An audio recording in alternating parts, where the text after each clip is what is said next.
But for the time being, back to the studio with Mark and Rachel. Thank you, Mark. It is quite a tie, isn't it? Dimbleby-esque. That's a new one on me. We'll be back with you shortly. You fucking prick. What an arsehole. The worst 4 words a reporter will ever say are not thousands more feared dead, it's back to the studio, because by implication I'm not back in the studio, am I? I'm out here freezing my depressingly underused cock off. Meanwhile, back in the studio with stupid-faced Mark and inane-titted, grinned Rachel, on the sofa, not a very comfortable sofa, it has to be said, but, on a sofa with a mug. They get their own mug. I want a fucking mug.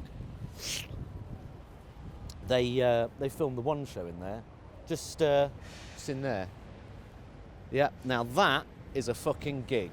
Yeah, because it's current affairs, isn't it? It's not news. There's not even a pretense of me, stood out here talking like this. Meanwhile, everyone at home knows that the shit that I'm spouting bears little or no resemblance to the actual truth. It's not news, it's spin. Everyone knows it. But the One show, I'm here on the sofa with Giles Brandreth talking utter shit.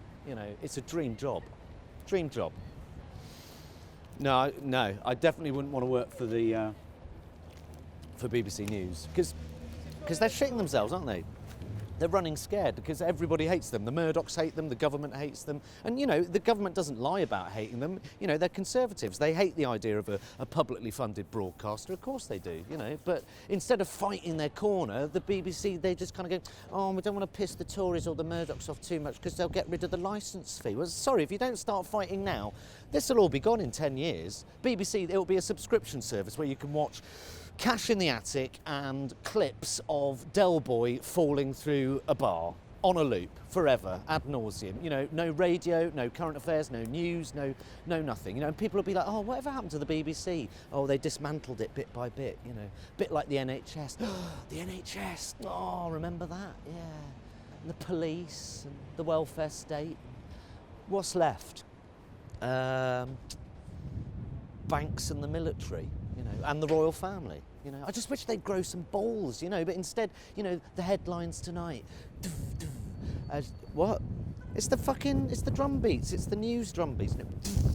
Oh, Jeremy Hunt says that all student doctors that disagree with him are arseholes. Come on, grow some balls. I want 98% of junior doctors think Jeremy Hunt is a complete fucking prick, and we agree. The Sun newspaper's deliberately misleading recent front page regarding British Muslims' opinions on terrorism was basically an incitement of racial hatred. We'll be asking Rupert Murdoch live on air for an apology, a resignation, and for him to turn himself in to the nearest police station. Grow some balls! BBC, Big Balls Corporation. If you're going to go out with some integrity. That's what I say. And that's coming from a man who just admitted he'd like to host the One show. So, I just want my own mug. Fuck, yeah, okay. Okay. Well, I'm here outside the BBC London headquarters.